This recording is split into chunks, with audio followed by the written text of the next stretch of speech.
दिखती है जब वासना की वैसाखियां गिर जाती हैं। संसार में चलने के कोई पैर थोड़ी हैं, लकड़ी के पैर हैं, नकली पैर हैं, वासनाओं से निर्मित हैं। वासना के गिरते ही वैसाखियां गिर जाती हैं और आदमी अचानक अपने को वहां पाता है जहां से वो कभी हटा ही नहीं था, जहां वो सदा था, जहां होना उसका स्वभाव है। वही है परमात्मा, वही है अध्यात्म। इस सूत्र का आखिरी हिस्सा उसकी खबर है।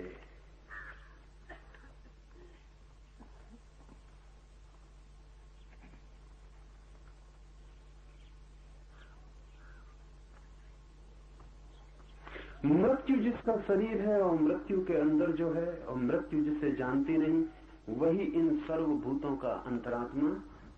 उसके पाप नष्ट हो गए हैं और वही एक दिव्य देव नारायण है। देह इंद्रियां आदि अनात्म पदार्थ हैं, इनके ऊपर मैं मेरा ऐसा जो भाव है वो अध्यास भ्रम है। इसलिए विद्वान को ब्रह्मनिष्ठा द्वारा इस अध्यास को, इस भ्रम को दूर करना चाहिए। आखिरी बात इस सूत्र में, ये जो वासनाओं की दौड़ है ये इसीलिए है कि हमें दिखता है दूर कहीं कोई सपना पूरा होता होगा।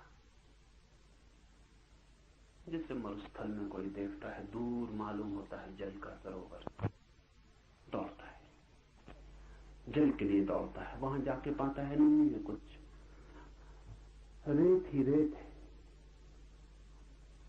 लेकिन तब तक कहीं और जल का सरोवर दिखाई पड़ने लगता है। भ्रम है, अध्यास है।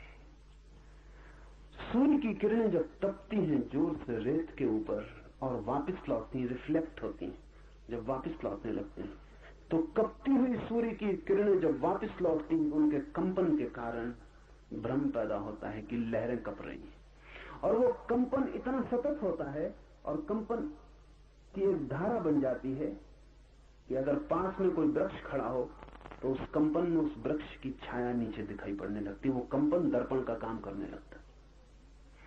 और जब आपको दूर से दिखाई पड़ता हो पानी भी, और न केवल पानी, आकाश में उड़ती हुई बदलियों की नीचे प्रति छाया भी दिखाई पड़ती हो, तो भरोसा भी कैसे ना करें।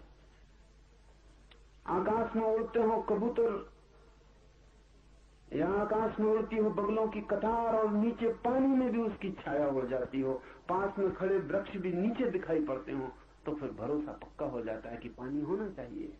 न केवल लहरें दिखाई पड़ती हैं, लहरों में प्रतिबिंब भी दिखाई पड़ता है। पास जाके जैसे जैसे पास पहुंचते हैं वैसे वैसे तिरोहित होने लगती हैं छायाएं, बिल्कुल पास पहुंच के रेत हाथ लगती है। अध्यास का अर्थ है जो नहीं है उसका दिखाई पड़ना। शंकर के लिए ये बड़ा प्यारा शब्द है और उपनिषदों के लिए बड़ा आधारभूत।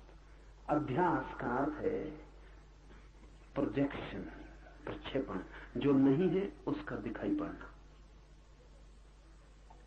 वो जो दिखाई पड़ता है वहां है नहीं, आप अपने भीतर से आरोपित करते हैं। आप ही कारणभूत हैं उसे आरोपित करने के। एक चेहरा आपको सुंदर लगता है, वो सौंदर्य वहां है या आप आरोपित करते हैं, क्योंकि कल वही चेहरा आपको कुरूप लग सकता है।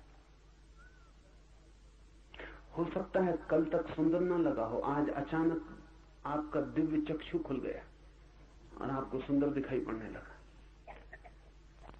और आपके मित्रों को अभी भी दिखाई नहीं पड़ता। कहते हैं लैला सुंदर नहीं थी, मजनू को दिखाई पड़ती थी। सारा गांव परेशान था और लोगों ने समझाया मजनू को कि तू पागल है, इससे बहुत सुंदर लड़कियां गांव में हैं, तू व्यर्थ ही दीवाना हुआ जाता। तो कहा है मजनू ने कि लैला को देखना हो तो मजनू की आंख चाहिए। ये अध्यास है। सवाल लैला नहीं, सवाल मजनू की आंख है। सवाल वो नहीं है जो दिखाई पड़ रहा है, सवाल वो है जो देख रहा है। तो मजनू ने कहा मेरी आंख से देखो तब तुम्हें लैला दिखाई पड़ेगी। लेकिन इसमें खतरा है, मजनू की आंख से दिखाई पड़ेगी। अगर सच में मजनू की आंख उधार मिल जाए तो लैला जैसी मजनू को दिखाई पड़ती वैसी आपको दिखाई पड़ेगी। आंख भी एक चश्मा है। चश्मे के रंग उतर जाते हैं विषयों पर। आपकी सारी इंद्रियां प्रक्षेपण कर रही हैं। आप चारों तरफ अपने तरफ एक जगत निर्माण कर रहे हैं। आपका मन केवल ग्राहक नहीं है, निर्माता है। आप बना रहे हैं एक दुनिया अपने चारों तरफ, सौंदर्य की, सुगंध की, इसकी उसकी, आप एक दुनिया निर्मित कर रहे हैं। ये दुनिया वैसी नहीं है जैसी आप देखते हैं, ये आप पर निर्भर है। और आप बदल जाते हैं तो दुनिया इसलिए तो बदल जाती है। जवान दूसरी दुनिया देखता है, बूढ़ा दूसरी दुनिया देखता है, बच्चे दूसरी दुनिया देखता है। क्या फर्क क्या पड़ जाता है? दुनिया वही है, लेकिन बच्चों के पास वो आंख नहीं है जो जवान के पास। बच्चे भी कंकड़ पत्थर बीन रहे हैं, रंगीन होना काफी है। जवान कहता है फेंको भी इनको, इनमें क्या रखा है, इनकी कीमत क्या है। जवान के लिए अर्थ मूल्यवान हो गया, धन समझ में आने लगा। अब सिर्फ कंकड़ पत्थर बीनने से काम नहीं चलेगा, तितलियों के पीछे दौड़ने से कुछ हल होने वाला नहीं है। बच्चे तितलियां पकड़ रहे हैं, तितलियां स्वर्ग मालूम पड़ती हैं। जवान बच्चों को ना समझते। फिर आदमी बूढ़ा हो जाता, इंद्रियां थक जाती, अनुभव तिक्त होते, कड़वे होते, मुंह उनकी बेस्वाद धारा से भर जाता। जवान भी उसको देखते हैं कि ये भी दूसरी तरह की तितलियां पकड़ रहे हैं। तितलियां बदल गई, तितलियां नहीं बदली, बस और तरह की तितलियां पकड़ रहे हैं। बूढ़े कहे जाते हैं, समझाए चले जाते हैं, कोई जवान उनकी सुनता नहीं। उनने भी अपने बाप दादों की नहीं सुनी थी। नहीं सुनने का कारण है आंखें दूसरी हैं। बूढ़े की आंख अगर जवान को मिल जाए तो उसे भी ऐसा ही दिखाई पड़ेगा। और ध्यान रखो कि मजा ये है कि अगर अभी बूढ़े को फिर जवान की आंख मिल जाए तो वो सब अनुभव भूल जाएंगे। वो जो ज्ञान बता रहे हैं वो सब भूल जाएगा, फिर जगत रंगीन हो जाए। सुना है मैंने, अमेरिका की सुप्रीम कोर्ट का एक चीफ जस्टिस, न्यायाधीश, जब जवान था तब पेरिस आया था, शादी करके सीधा पेरिस आया था। फिर 30 साल बाद जब बूढ़ा हो गया और बेटों की शादियां हो गई और बेटे पेरिस हो आए, तब फिर दोबारा अपनी पत्नी को लेकर आया। उसका नाम था पीरे।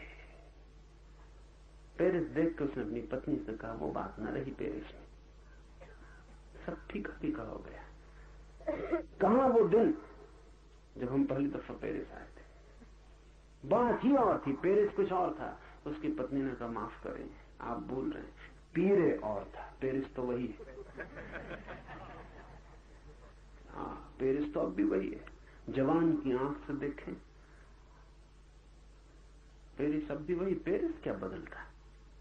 लोग बदल जाते, दृष्टि बदल जाती। दृष्टि के बदलने से अगर जगत बदल जाता है तो समझना कि आपने जो जाना था वो अध्यास था, वो दृष्टि की वजह से पैदा हुआ था, वो जगत नहीं था। क्या ऐसा भी कोई उपाय है कि बिना दृष्टि के जगत देखा जा सके? अगर हो तो ही जगत देखा जा सकता है, नहीं तो नहीं। दृष्टियां अध्यास है, इसलिए ख्याल रखें, दर्शन का मतलब दृष्टि नहीं है। दर्शन का मतलब है वैसी अवस्था जब सब दृष्टियां शांत हो जाती, कोई दृष्टि नहीं रह जाती, तब देखना। जब अपनी कोई आंख नहीं रह जाती थोपने को, और अपना कोई भाव नहीं रह जाता आरोपित करने को, अपनी कोई आकांक्षा नहीं रह जाती, मरुस्थल को तब देखना जब भीतर कोई प्यास नहीं होती। फिर मरुस्थल धोखा नहीं दे सकता। प्यास की वजह से धोखा हो जाता। पानी की चाह होती है और नहीं मिलता तो चाह और बढ़ जाती है, और जब चाह ज्यादा बढ़ जाती तो मन विक्षिप्त हो जाता है, और जो नहीं है उसे भी मानने का मन होने लगता है। लेकिन एक ऐसी स्थिति भी है जब सब दृष्टियां छीन हो जाती और दर्शन का उदय होता है। कब होती हैं दृष्टियां छीन? दृष्टियां तभी छीन होती हैं जब सभी वासनाएं छीन हो जाती, क्योंकि हर दृष्टि वासना का खेल है, वासना का फैलाव है।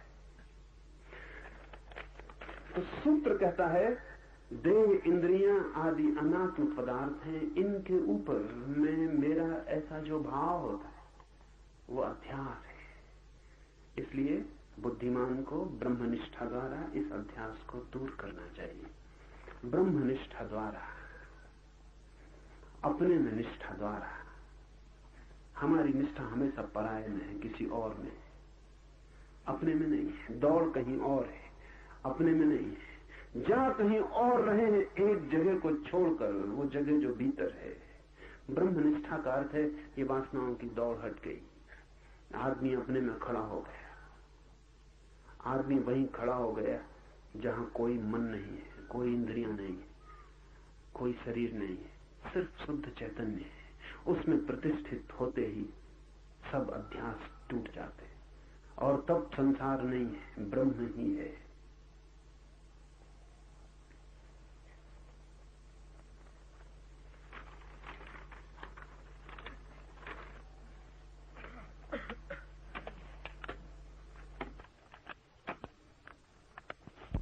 जब मैं हिंदी में बोल रहा हूं, बहुत लोगों को हिंदी समझ में नहीं आती,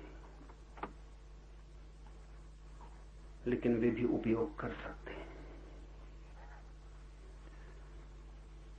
जिन्हें हिंदी समझ में नहीं आती वे आंख बंद कर लें और केवल ध्वनि सुने। शांत बैठ जाएं जैसे ध्यान में हो। और बहुत बार जो शब्द समझ के भी समझ में ना आता, वो मात्र ध्वनि सुनने से समझ में आता है।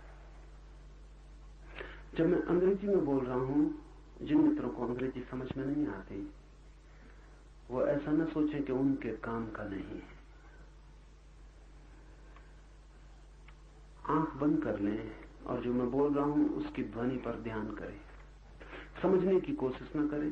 जो भाषा समझ में नहीं आती, समझने की कोशिश ही मत करें। बिल्कुल ना समझ होकर शांत बैठ जाएं।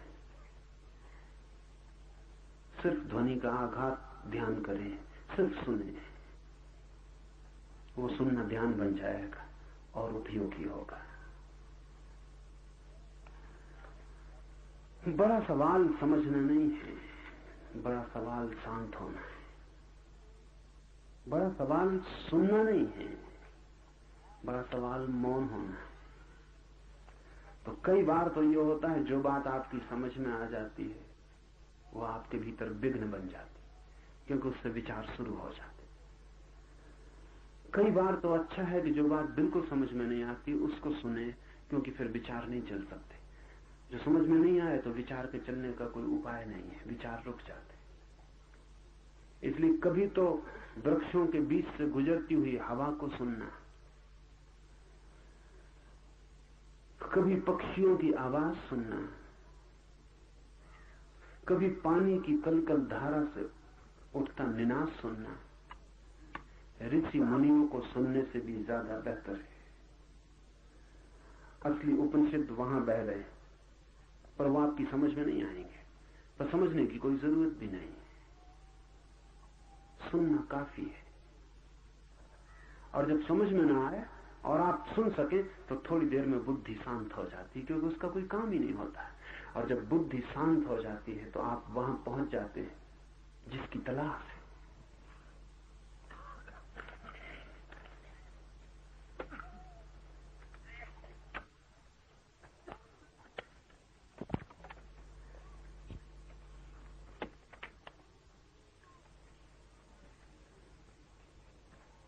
Man is a periphery, but also a center.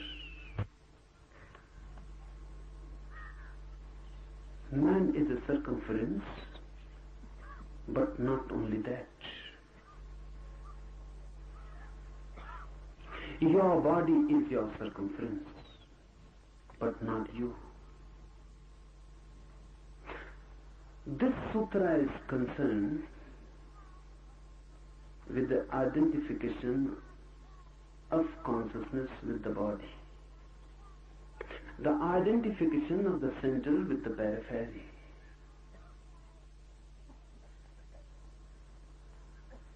The body is just your abode, just a house, not even a home, just a house. You are in it, but you are not it. But the mind believes itself to be the body. That is known as adhyas, illusion, projection. Why this mind takes body as identical with it, as one with it? The nearness, the constant nearness, the intimacy between the two. And body begins to be reflected in the mirror of the mind. And constant association, not only in this life, but of many lives. By and by, you become one with that which has been in association with you. It becomes a habit. For millions of years, consciousness has existed in bodies. And because of that, it is identified with it. This identification is the only error, the only ignorance, the only sin for Eastern approach. This is the original sin, to be identified with the body.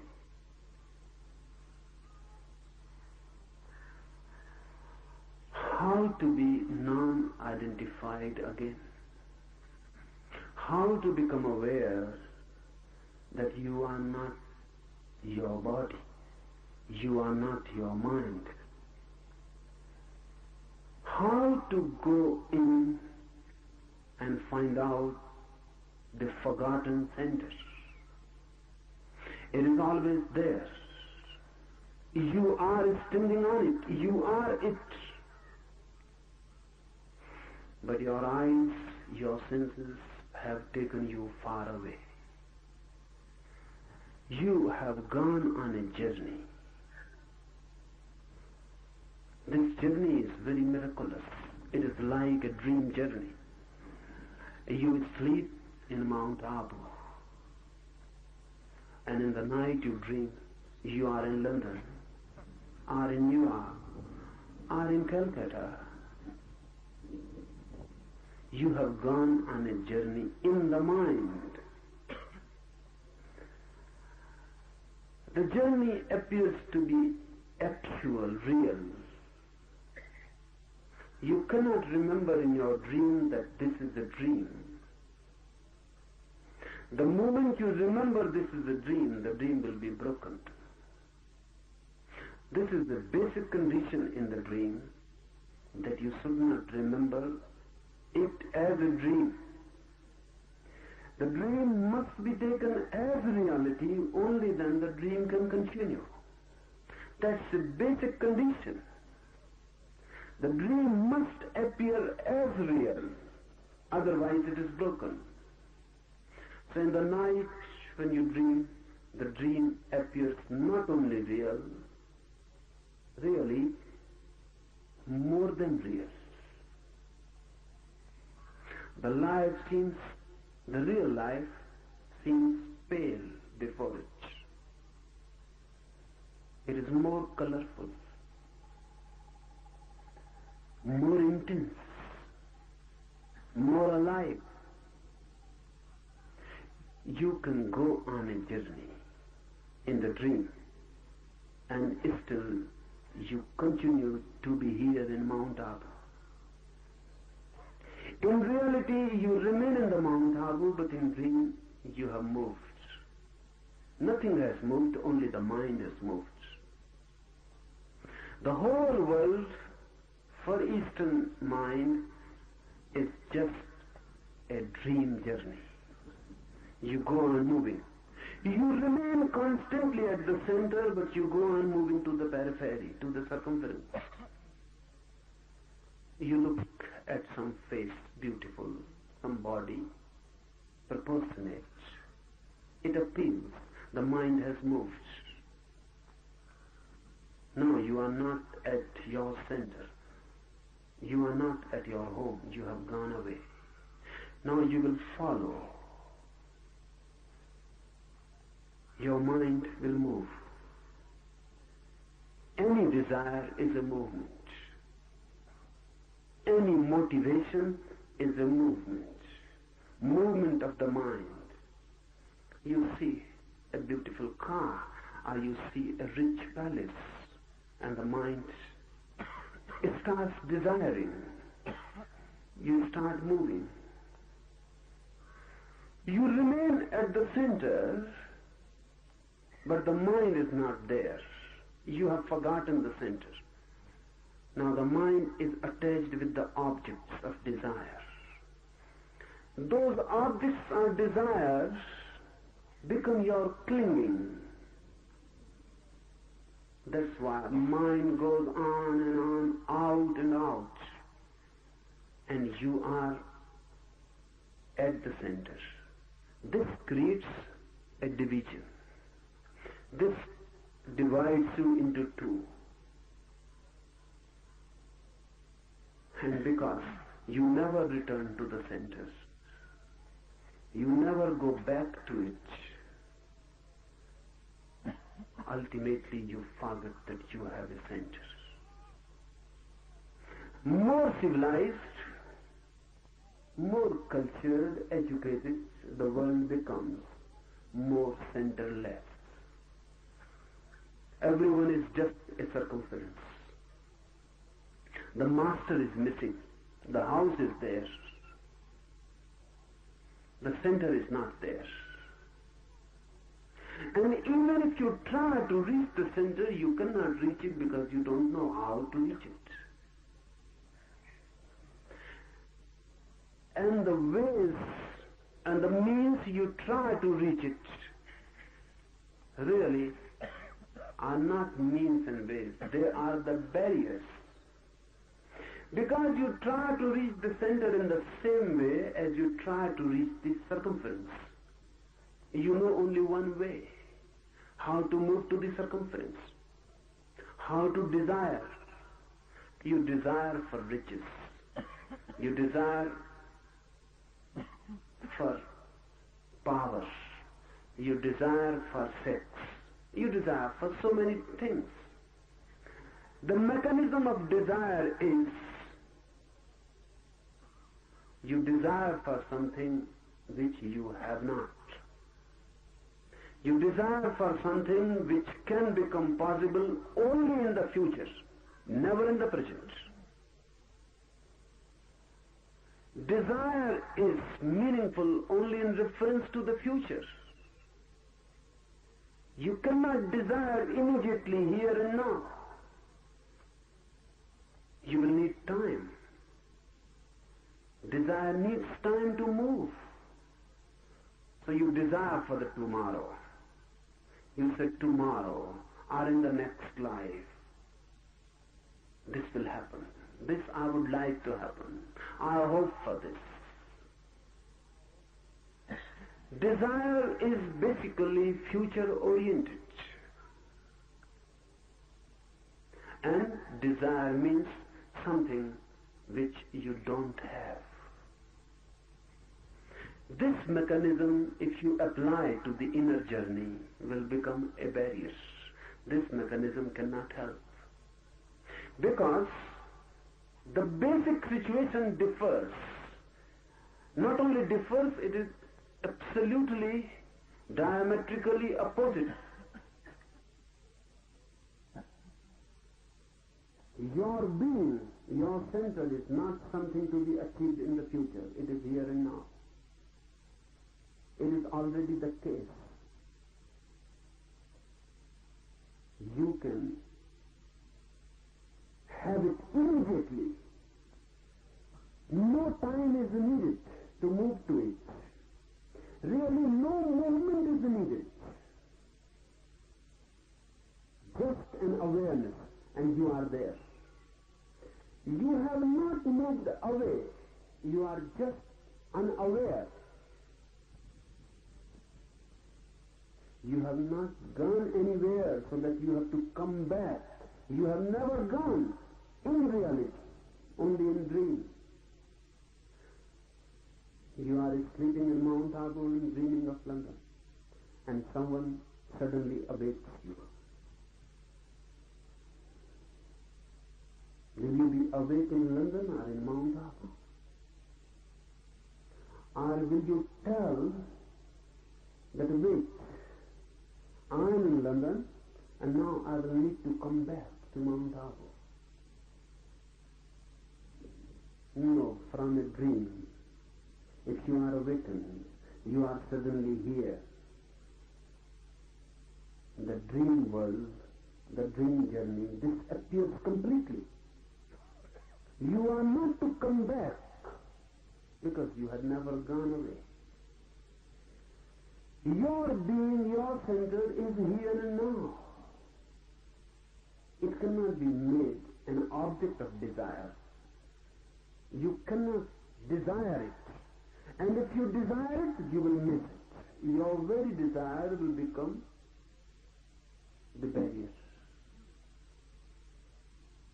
Allah says, do not seek, otherwise you will miss. Do not seek and find. Looks absurd. Do not seek and find looks illogical. It is not. It looks illogical because we know only one logic, the logic of desire. If someone says, do not find riches, do not seek riches, and you will find, it is illogical. You will never find. If someone says, don't long for worldly things, and you will find them, nonsense. You will never find them. You will have to seek. Then too it is difficult to find them.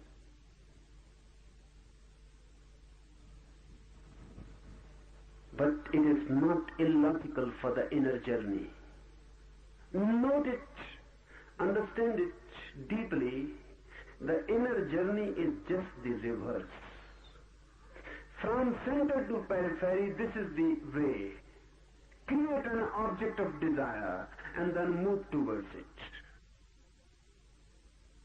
Just the reverse is the way which goes in. Don't create any object of desire. And don't move. And you will reach it. Because you are already there. Any movement, anywhere, and you will miss your center. No movement, and you are there, suddenly awakened. But because we know only one logic, one method to reach a certain thing, we go on applying it towards the inner journey. That creates hindrances. They are self-created. Nothing is to be done to reach the center. I repeat, nothing is to be done to reach the center. It is there. If you can be in a non-doing movement, you will find it. Or, we can say it, non-doing is the doing for the inner center. Non-desiring is the way for the inner center. Just being, not becoming, is the gaining of it. But the mind will ask what to do. Even if I say, don't do anything, the mind will constantly go on asking, but how? How not to do anything? What to do to achieve this non-doing? this non-action. How it is to be achieved, and how means something is to be done. So one secret I will tell you. All the techniques of meditation, the one which we will be doing just after the talk, all the techniques are really just toys to play with. Because the mind goes on asking what to do, so the technique supplies you. Do this. By that doing, you are not going to reach the center. But by that doing, suddenly you will be exhausted. Suddenly, totally moving in that doing, the doing will stop. As I said last night, you cannot be angry totally. If you try to be totally in anger, anger will disappear and compassion will arise. You cannot be hating totally. If you hate totally, at the climax, hate will disappear and love will arise. You can be in love totally. The same. If you do, in no doing you can be totally. Your being remains out of it. You go on doing a certain thing, your being remains out of it. It can never be total. You walk. Can you walk totally? You cannot. Because a certain inner point remains non-walking. It will never walk. You go on to the moon, it will never go anywhere, it will remain there, inside, just sitting there. That's why if you love, and your love is an act, an action, then your love too cannot be total. If you are doing love, if you are making love, love too cannot be total. Because no action can be total. The being remains out. The love can be total only if you become love. It is not a doing. You are love. You are not making love. Your very being is love. That's why hate cannot be total, because your being can never become hate. You can hate someone, but your being can never become hate. Your being can become love. No doing, no action can be total. Only being can be total. So I will suggest you a method to do. And the trick, I may be allowed to call it a trick. And the trick is this, that if you go totally in it, suddenly a moment will come, all doing will cease, all effort will cease, and you will be thrown back to your center. And there will be no doing, no effort. Simple existence, innocent existence, just being. Tanka, one Zen master, was standing on a hill, just standing. 3 persons were walking, just taking a morning walk. So they started talking about Tanka, what he is doing there. The first one said, sometimes he goes there to find out his cow. The cow, it seems, didn't return in the night back. So he has gone there and he's just looking from a high point where the cow is. But the second one says, this seems not right. Because Tanka is just standing without moving. If he was searching something, he must move. His face seems fixed, and even from this faraway point, we can infer his eyes are closed. The second one said, I propose another hypothesis. He is not looking for his cow. Rather, he is waiting for some friends who might have accompanied him, but are left somewhere behind. He must be waiting.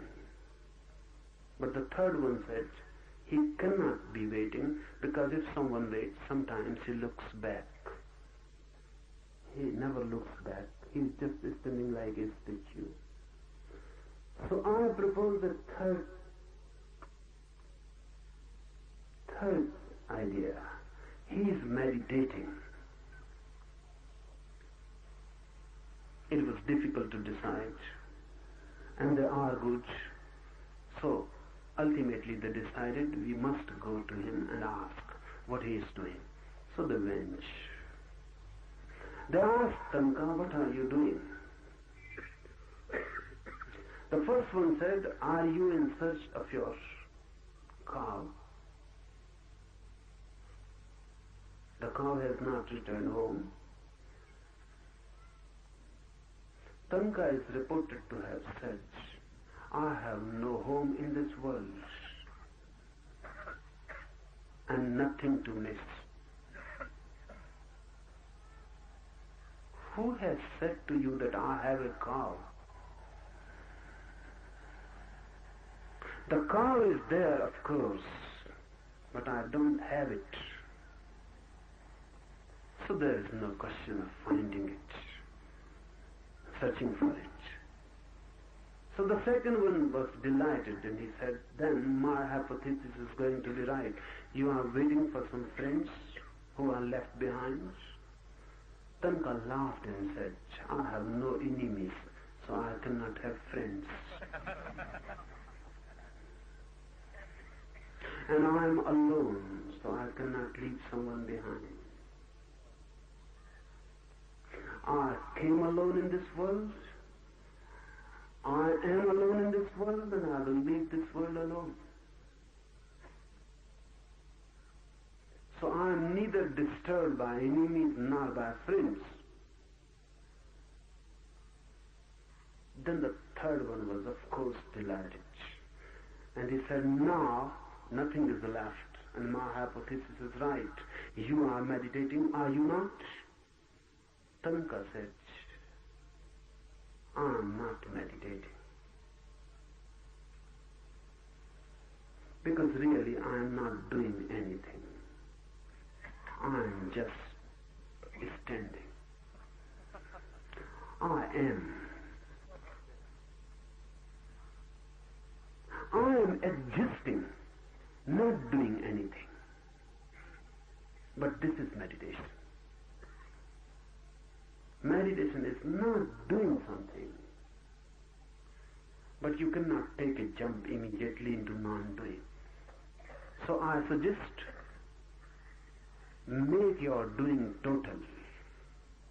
Move into it so deeply and so totally that suddenly the doing drops. And you are alone left, just existing. Just like a tree. Of course aware, but just like a tree. Just like a flower. Aware, but just like a flower existing. Just like a stream flowing. Aware, but just like a stream. No mind. Just you alone. No thoughts. When there are no thoughts, you cannot move from the center. You move through thoughts. Thoughts are the ways towards the periphery, and no thought is dropping back to the center. Now, I will tell you something about the technique we are going to use. 4 steps. First step, 10 minutes fast, chaotic breathing. With no system. This is not a yoga exercise. Chaotic, anarchic. Why? Because if you use any systematic breathing, any rhythm, the mind can control it. Mind can control any system. Mind is the great systematizer. So we are here to break the systems, the system of the mind. So breathe chaotically like a madman. Fast. Take the breath in as much as you can and throw it out. Take it in and throw it out. Fast with no rhythm. So that mind is just socked. And breathing is a great device to sock the mind. You must remember that with every emotion, breathing changes. And every emotion has its own system of breathing. When you are in love, breathing is relaxed. When you are angry, breathing can never be relaxed. When you hate someone, breathing is different. When you are in compassion, breathing is different. When you are at ease, breathing is so silent that you cannot even feel it. When you are tense, breathing cannot be silent. You can feel it. This chaotic breathing belongs to no emotion. So simply by doing it, you transcend emotions and the mechanism of the mind. And the mind is just thrown off. It cannot continue. 10 minutes mad, fast breathing. Second step is a deep catharsis. You have to throw yourself out. The mind has to be thrown out. Laugh, but madly. Totally. Cry, weep, whatsoever comes to your mind. But madly. Jump, dance, do whatsoever comes to your. And if nothing is coming, then too, try something. Because mind is a long suppression. So sometimes you feel nothing is coming. Start. Choose anything. Laugh, cry, scream, jump, dance. But do something. Don't just stand there. Do something. And whatsoever you are doing it, do it exaggeratedly. The second step, you must throw your whole civilization, the whole culture. Just be like children, with no fear, the fear of the others. Your eyes are to be closed. You have to use a blindfold. And the third, when all the nonsense that is suppressed is thrown out, when all the madness is thrown out, you have to use a mantra. The mantra is the sound of who. Who? Meaningless. It is just a sound with no meaning attached to it. Just who. It is not W-H-O. It is H-O-O. Who. Loudly you have to make it and dance with it and move it in totally so that you are adjusted completely. And in the fourth step, you are not to do anything. You are just to fall down and be as if dead.